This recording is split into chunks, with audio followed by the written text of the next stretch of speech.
So, who opposes the Exelon-Pepco merger and why? Well, first off, everyday residents in multiple states. These households across all these states are concerned and confused on how their rates and everyday lives may be changed by this merger. Some are hearing, I heard this might reduce rates. Others are hearing, I heard it might increase rates. So, to help clarify, the Chesapeake Climate Action Network and Public Citizen, among other groups, have stepped up to help clarify as well as oppose the merger. These opposition groups help organize citizens and clarify the ramifications. For one, opponents are worried about the rate increases consumers will likely see. For instance, in New Jersey, Exelon pledged $120 million over 4 years specifically to help reduce rates. In reality, this pledge would only mean $1 a month to New Jersey consumers.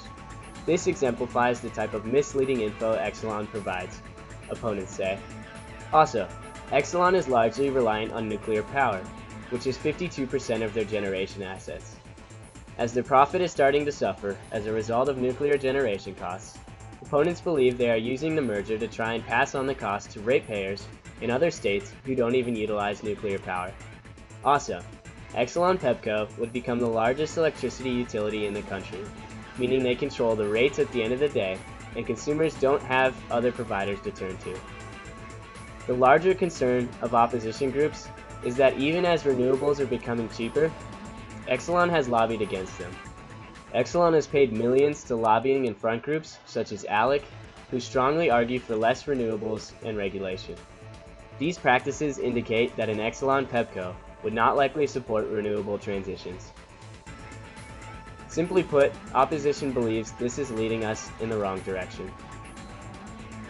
The opposition speaks for governments, small businesses, and the overwhelming general population of these states who are voting for and asking for more solar and wind generation. Yet, Exelon has repeatedly voted against any type of legislation that advances the implementation of renewables. Opposition also doesn't believe that Exelon's dirty energy practices are the right direction, and that we shouldn't subsidize the failing nuclear sector. Exelon has been the leading voice against the production tax credit, which would help usher in renewables, all while nuclear is the most subsidized energy technology. Opponents also believe that we must focus on energy efficiency, which the merger commits to only maintaining and promoting existing energy efficiency programs, which have already largely failed in the past. Opponents to the merger argue we need to increase distributed generation, which includes rooftop solar and being able to sell back excess electricity. Exelon has long supported groups that strongly oppose this. Opponents believe this also steers us away from the trend across the country, which provides performance-based incentives to utilities. The more renewables they utilize, the more money back and tax credits they receive. This increases competitiveness and innovation, the opposite direction of what Exelon is believed to do. Lastly, recent developments by opposition groups indicate that though the DC mayor once opposed the merger, she may have been indirectly bribed by Exelon to now approve it.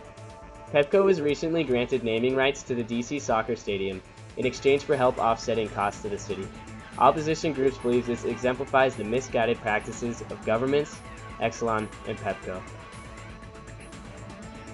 Many critics have argued that this merger is bad for families and bad for the environment.